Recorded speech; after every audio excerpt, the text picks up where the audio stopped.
Welcome to the Leadership Levers Podcast. I'm your host, Will Gladhart, CMO at the Culture Think Tank. Our Culture Think Tank community is committed to advancing workplace culture and well-being. We are a virtual hub for authors, investors, leaders, managers, and employees worldwide to connect, engage in candid discussions, share ideas, and explore resources for cultivating a healthy work environment. We're here today to learn about the actions leaders have taken to address cultural change. Our guest today is Rachel Keck, coach, consultant, and owner of Mosaic-Collaborative. Thanks for taking the time to join us today. I'm happy to do it. Awesome. I thought we would start by having you share with our audience a bit about yourself, your organization, your background. Go ahead. Well, I've kind of not taken a linear road in my professional career, so I'm a little all over the place. But I really have served mostly at the intersection of customer service and culture. I started my career in account management and started a company with a partner doing training and development, leadership development, and actually in 2015, we had our first culture consulting gig where we had to sell culture on top of, the product, the offering that we had. So I've, been an external consultant. I have worked internally in companies as a chief culture officer, as leader of customer experience most recently. And then I've led nonprofit board and served inside nonprofit. So I kind of have touched a lot of different places when it comes to this culture leadership landscape. But Mosaic-Collabrative specifically, I started in July of 2020 in the midst of COVID because it seemed like leaders needed a little support. So I thought this is a good time to do something. And so really Mosaic-Collabrative is the idea is just to support leaders in creating sustainable, healthy culture. I know this is going to be a great question for you, but we'll be discussing 3 questions today. As a warm-up to start our conversation, would you share why you believe a healthy culture is critical? Yes. Sustainability is why I think healthy culture is critical, which means that not all companies care about being sustainable. Not all of them want to grow and scale and last for a long time. And in those short cycle companies, I don't know that culture is that important. But if you are building something that you want to carry on in a healthy way for a while, you really need to consider the decisions you're making today. How is that going to impact things tomorrow, next month, next year, 5 years from now? And that's when I think about sustainability. It's really choosing things today that will set us up well for changes, adaptations in the future. I think that plays a really critical part in recruitment, retention, getting the right people at your organization who are going to continue to promote, carry the torch, the right customer service people, as you've seen from your own experience, that experience makes the difference for the long-term longevity of the company. So what do you see as the biggest challenge leaders face when addressing cultural change?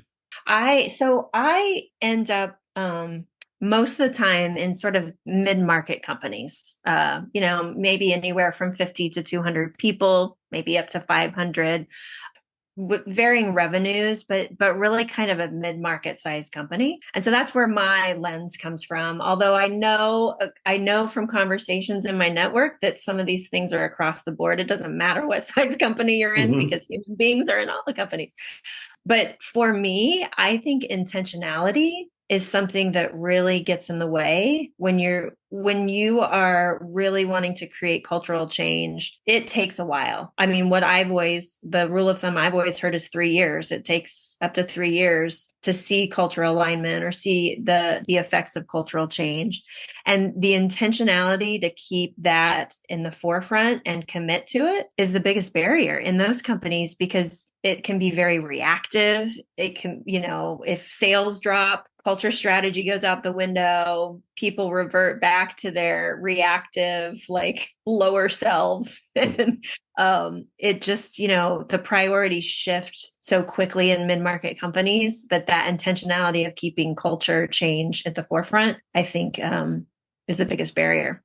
Yeah, I think that's some really wise advice, but also something that's valuable from an experiential perspective because you've seen it and you've seen it happen. You've experienced it both internally and externally. Yeah, that's a great example of sales drop. We got to make money. We got to pay people. Culture goes out the window, and it takes a really strong vision and commitment from leadership to make that marathon of 3 years happen. Not, hey, we're 6 months, we're good. What do you think leaders can do to address this specific challenge? Thinking about sustainability, thinking about intentionality, these are very kind of abstract ideas, right? Like how, to me, one of the tough things with culture and I mean, even DEI, right? When you're thinking about diversity within an organization, if it's not clear and measurable, then it's very difficult to be intentional with it. It's very difficult to commit to it. It's very difficult to be accountable to it. And so for me, what I think is most important when working with leaders, either inside of a company or outside of a company,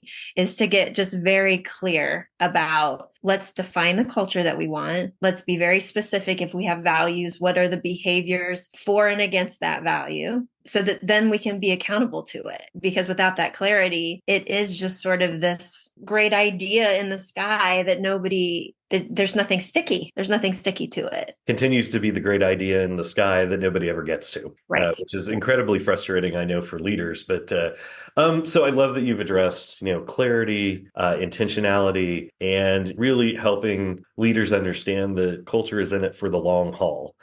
Is there anything you'd like to share or add from your expertise or experience? Well, I think the only thing that comes to mind right at the moment that I would add is that, especially in the size of companies that I've worked with, there are times that the pivot is required. So even though, we say, okay, we're going to be really intentional about culture. We have a strategy that's defined and we're accountable to that strategy. You have a leadership change or something happens in the market or, that funding that you thought was coming in is not coming. Like, things happen. And it doesn't mean that culture strategy is in stone. I cringe when people have their corporate values on the wall, because values change. I mean, my personal values have changed multiple times. And so it's not that culture strategy is set in stone. It can pivot along with your business.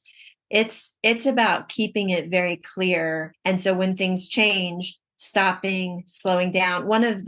So I wrote a book a couple years ago, and one of my favorite quotes from the book is that a leader shared with me is, you got to slow down to go fast. And I think that's what I would just say. That goes back to the intentionality piece. Like, we are going to stop and have a conversation about this before we take any action. I think that's just what I would add. It should be flexible, but priority. Rachel, I've enjoyed having you on our Leadership Lovers podcast today. Thank you again for your time and insights. Thanks, Will.